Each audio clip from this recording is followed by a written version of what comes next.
Bonjour et bienvenue dans l'émission Parole d'experts. Aujourd'hui, nous allons présenter un cabinet de conseil spécialisé dans le secteur de la formation et de la transformation digitale. Avec la crise sanitaire, les entreprises ont dû s'adapter et réinventer leur façon de communiquer avec leurs collaborateurs et leurs clients.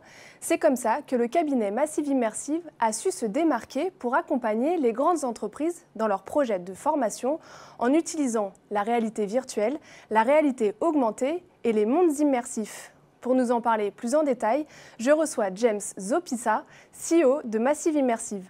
Bonjour James. Bonjour Virginie. Alors, quelle est l'histoire de Massive Immersive? Alors, Massive Immersive, c'est tout d'abord une histoire de passionnés, de moi et de mes associés, Jérémy Varret, Tristan Pérez, qui sont directeurs de la production et directeurs techniques respectivement. Et on est passionnés de gaming, de nouvelles technologies, et puis notre envie de partager de manière très large notre savoir et nos connaissances. Alors justement, qu'est-ce que vous proposez concrètement? Alors nous, on s'occupe d'accompagner les entreprises qui veulent intégrer ces technologies immersives dans des programmes de formation. Quand on parle de technologie immersive, de quoi on parle? De réalité virtuelle, vous l'avez cité tout à l'heure. C'est tout ce qu'on utilise avec un casque, directement avec un monde immersif à 360 degrés ou alors un univers en 3 dimensions.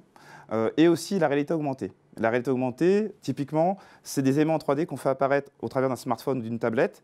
Le cas le plus connu sont bien sûr les filtres Snapchat, Facebook ou aussi Pokémon Go. Qu'est-ce qui fait votre particularité en tant que cabinet de conseil? En fait, on a une double expertise au niveau de la réalité virtuelle, qui est vraiment notre passion, notre envie de travailler dans ce domaine-là, mais aussi l'ingénierie pédagogique. En fait, l'idée, c'est vraiment de faire matcher ces deux compétences pour pouvoir aider les entreprises à maximiser et optimiser leur dispositif de formation. Comment vous est venue l'idée de faire des formations inspirées par la réalité virtuelle, mais sans casque? En fait, comme tout le monde, on a été impacté par cette tragédie avec la pandémie en 2020, donc l'impossibilité de pouvoir se réunir en physique et donc d'utiliser des casques de réalité virtuelle. En plus, il y avait une pénurie de production. Donc l'idée était un peu de proposer à nos clients d'autres dispositifs et d'autres possibilités pour recréer de l'immersion, de l'interaction et de la collaboration parmi leurs salariés, mais sans casque de réalité virtuelle, au travers des mondes virtuels précisément. Alors, c'est-à-dire? Alors, les mondes virtuels, en fait, ça reprend un peu les éléments du gaming. Vous retrouvez un monde un peu en 3D où vous pouvez vous déplacer de manière un peu libre, vous pouvez interagir, vous pouvez créer des post-it et des éléments que vous pouvez utiliser dans des ateliers de travail, des ateliers de gaming ou aussi pour des formations, par exemple. Alors, qui sont vos clients? Alors, on travaille avec différents types d'entreprises, plutôt des grandes entreprises de type SNCF, EDF, Engie, la Banque Postale. On a de nouvelles demandes qui arrivent depuis peu de grandes écoles, des écoles de commerce. On a travaillé avec Grenoble École de Management pour leur rentrée virtuelle en 2019. Et là, on a de nouveaux projets en perspective. Comment est-ce que vous intervenez auprès d'eux? En fait, on a une offre qui se répartit en 4 axes. Tout d'abord, le conseil, analyser leurs besoins, vraiment le cadrage.